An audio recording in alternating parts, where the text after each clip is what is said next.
Out of My Mind and Back to My Senses, written by Richard Hay. This book represents a lifetime of reflection translated into haiku poetry. It forms a personal case history of growth in grace and maturity through the fiery furnace of life's trials. Richard's book is an action reflection study with deep personal dynamics. It demonstrates a process that is more than theoretical and intellectual, but one in which the very praxis of a renewal paradigm for life is portrayed through the poetry of haiku. The hundreds of haiku draw out, in a compelling way, principles of life around spiritual themes of grace. As the themes unfold, quiet reflection instills a sense of confidence that fortifies our strength of character. The haiku insights, applied in the daily experience of life, provide practical depths of knowledge and a wealth of relevant truths. This first-hand account of life's realities experienced by Richard in warfare and years of reflection as an airline pilot is powerful in its portrayal of gratifying, sobering, and, at times, shocking truths we all need to face in life. The lessons available to learn are timely in their relevance. At the same time, the truths of the haiku testify to the spiritual power released.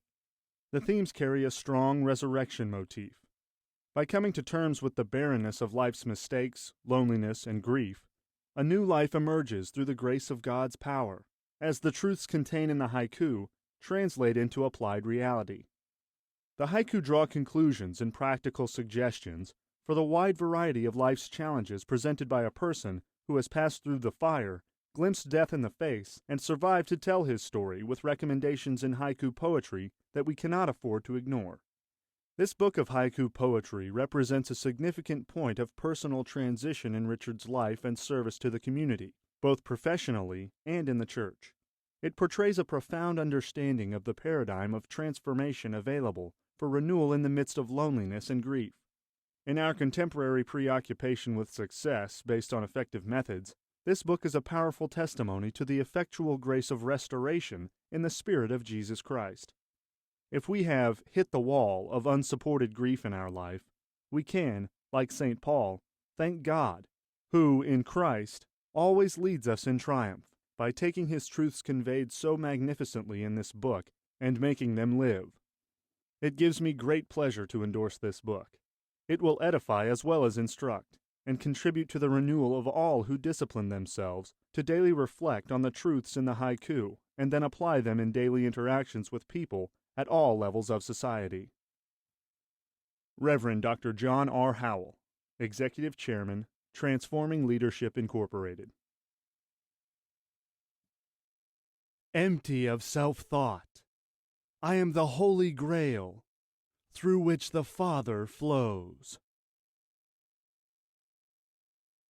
Transconceptual, awareness of being, lives within every heart. I live, move, and have my being in a quantum field of awareness. Conscious attention collapses the wave function of pure awareness. Father, I thank you for being the one I am in the heart of all. The Father of all, aware as I am, is the Alpha Omega. Dying to myself, as I think I become the one I am in truth. In truth I am one with the Father of all and his glorious light. To know I am, and just be that, is the headstone the builders reject. 1,000 haiku, all reflecting different facets of one truth. Narrowed focus and shifts in attention create double-mindedness. The truth is I am, one with the Father of all, now and forever. Introduction. General discussion. What you have in your hands is an extreme distillate of the truth as the author has come to see, know, and love it after 40 years of seeking the truth as a common thread in the world's predominant religions, philosophies, psychologies, and metaphysical systems. As a poetic compilation, it has been further distilled through a multi-phase selection process that has gone on for nearly 2 years and involved nearly 70,000 pieces. Although offered in a poetic style the author believes serves to enhance potential understanding, each haiku conveys a rather simple insight that might just as easily be read as a wisdom saying. As to why a collection of haiku was chosen as the first offering in the series, the author would suggest that haiku has an unparalleled potential to overcome the loss of fidelity that normally occurs when relative words and thoughts are used to convey non-relative insights. As such, haiku has a remarkable capacity to evoke direct experiential understanding without the mental noise linguistic communication normally entails. Seen in this light, haiku might be rightly characterized as a kind of intellectual judo, in which a simple arrangement of words is used to throw the thinker beyond thought and occasion direct insight. The author further suggests that each of the haiku offered contains a nugget of the truth, some pure gold, some nearly pure, and some in need of additional refinement. Some will occasion immediate recognition, some will need pondering, and others will require cross-referencing before they reveal their message.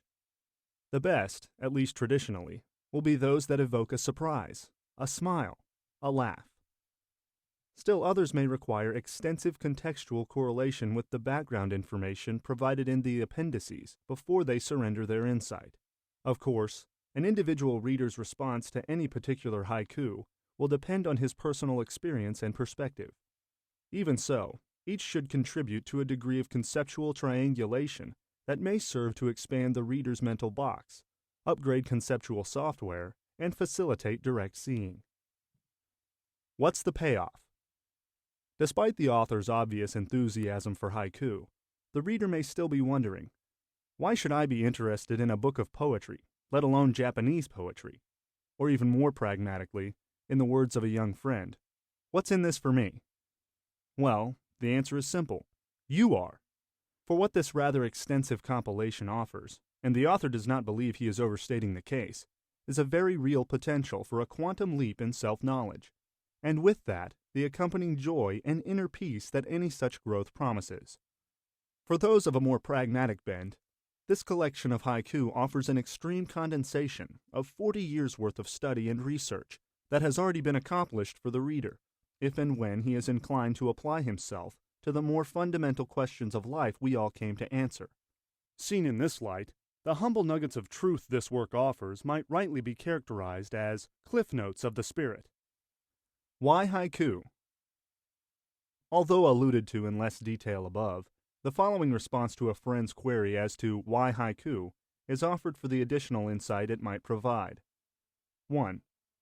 First, because I had stopped writing anything but prose and open letters by 1997, and felt called to explore new ways of expressing the truth I had been graced to receive during 30-plus years of searching.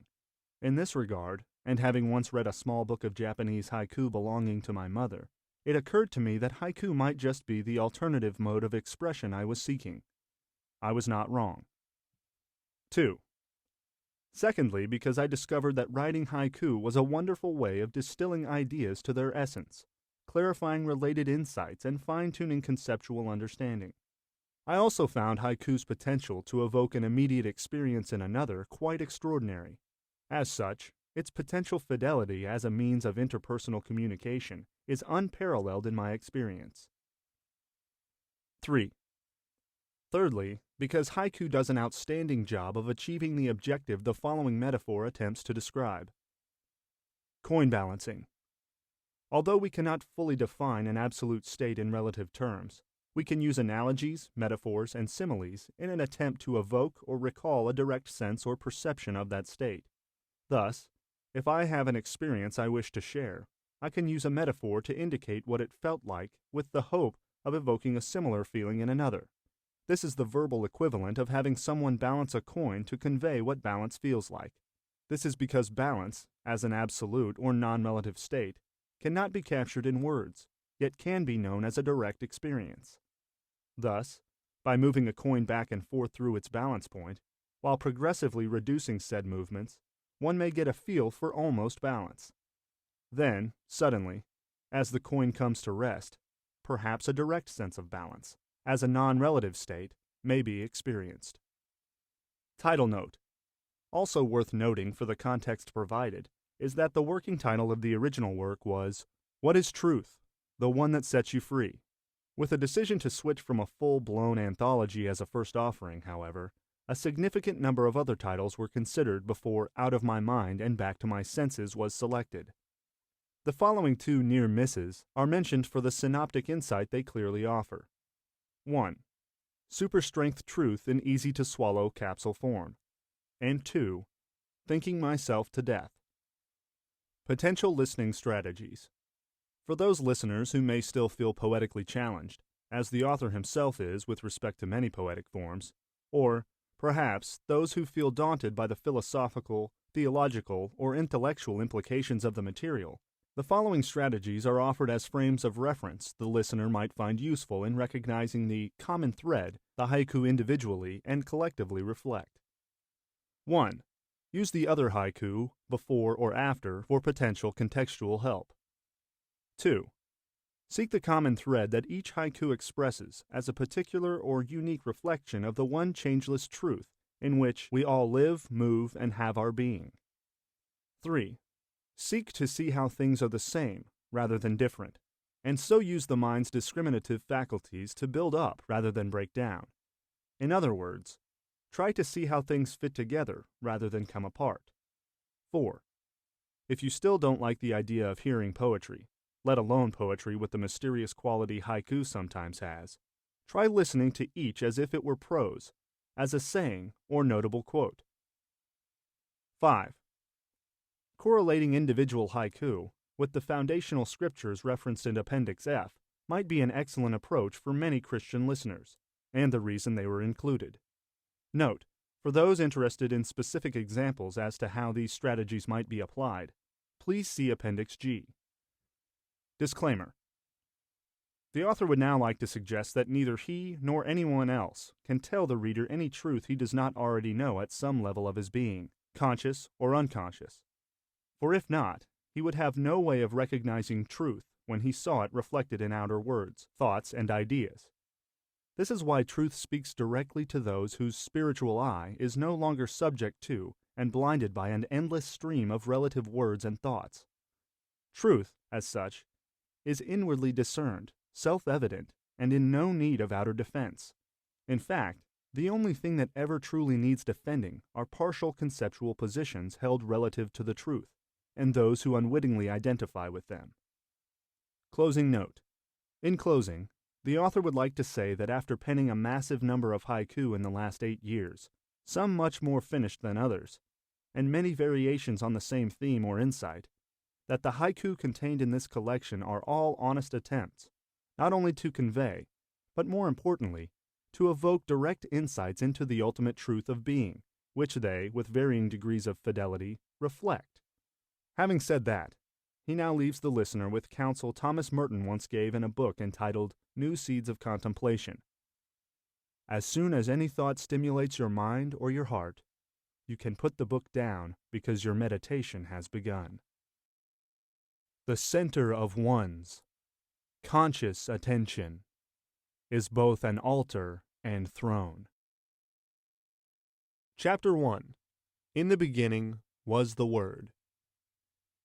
If a word is defined as an external vibratory pattern of energy intended to express or convey an inner thought or idea, is it not possible to characterize each and every man-made object you now see before you as a living word?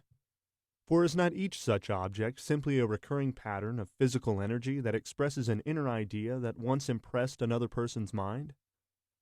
Do you yourself not also speak your mental ideas into physical being through words, vibratory patterns of external energy, in a similar fashion every time you speak or write? Might this same characterization not also hold true of the natural world? To see harmony in chaos or God in man, be mentally still. Infinite rays shine, blazing from one central sun, universal light. A bright blazing sun, mirrored in a mountain lake, self-reflecting glory. Pure white light hidden in a prismatic rainbow of endless color. Cloud-enshrouded sky, momentarily masking a prodigal son. Still and quiet this, sky of perpetual grace, abiding in my heart. Shining clarity, mind void of self-reflection, I know who I am. The wonder of all, reflected in the many, glorifies the one. Mirroring my face, clouds of divine energy, suspended in space. All I now see are self-reflected images of divine being. Only a still mind reflects a perfect image of divine glory. Divine reflections shatter in turbulent minds as sunlight on the sea. Prismatic rainbow, a coat of many colors, shattered white light. This present moment, precious jewel time overlooks, hidden in plain sight. Complete attention brought to the altar of each and every moment.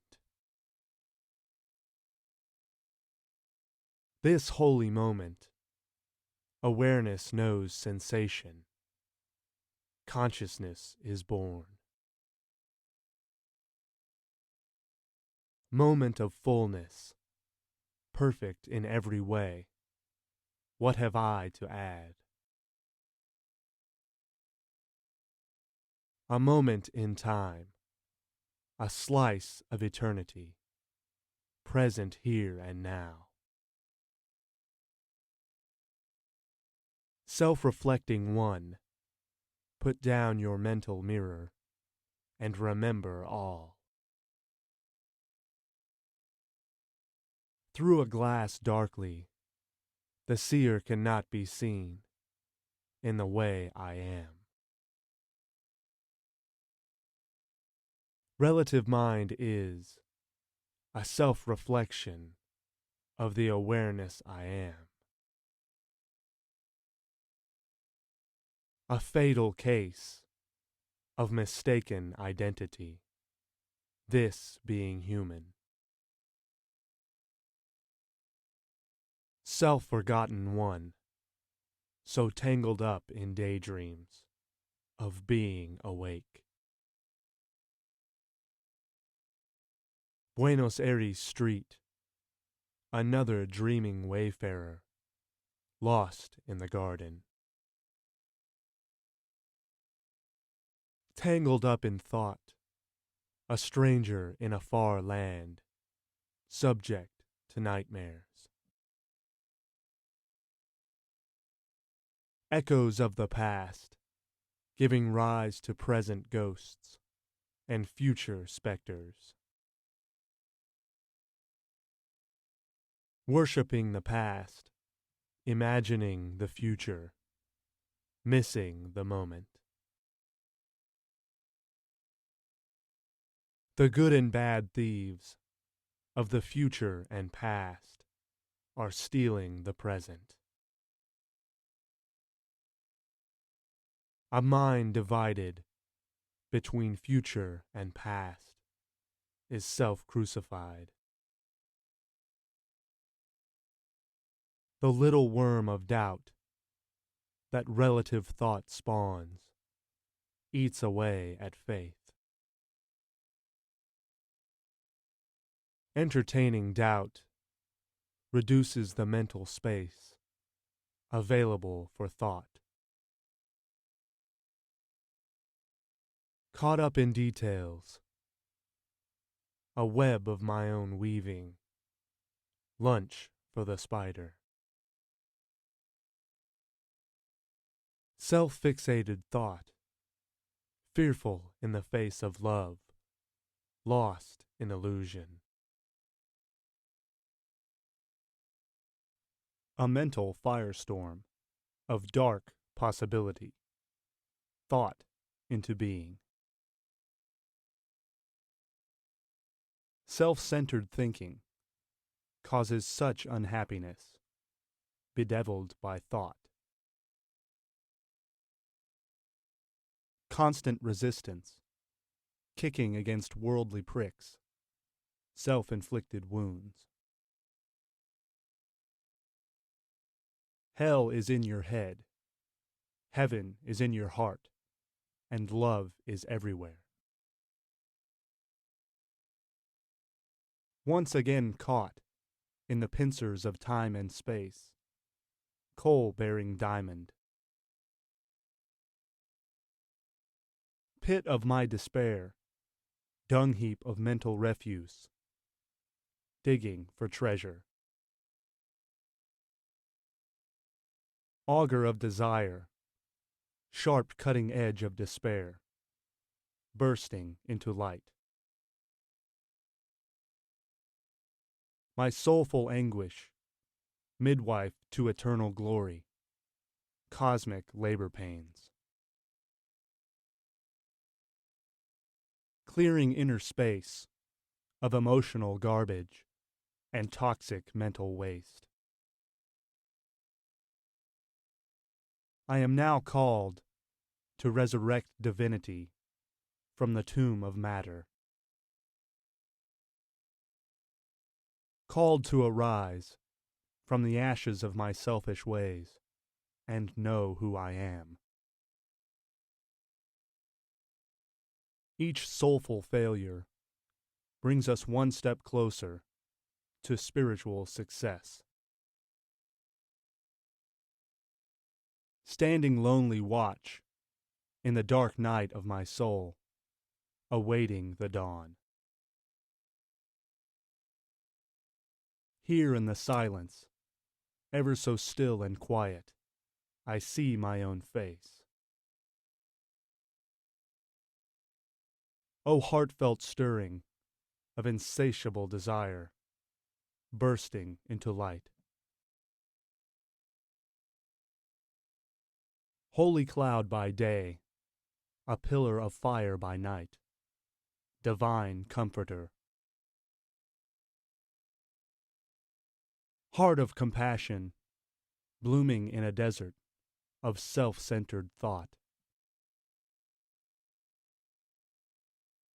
My willingness to sacrifice unwillingness, sweet surrender.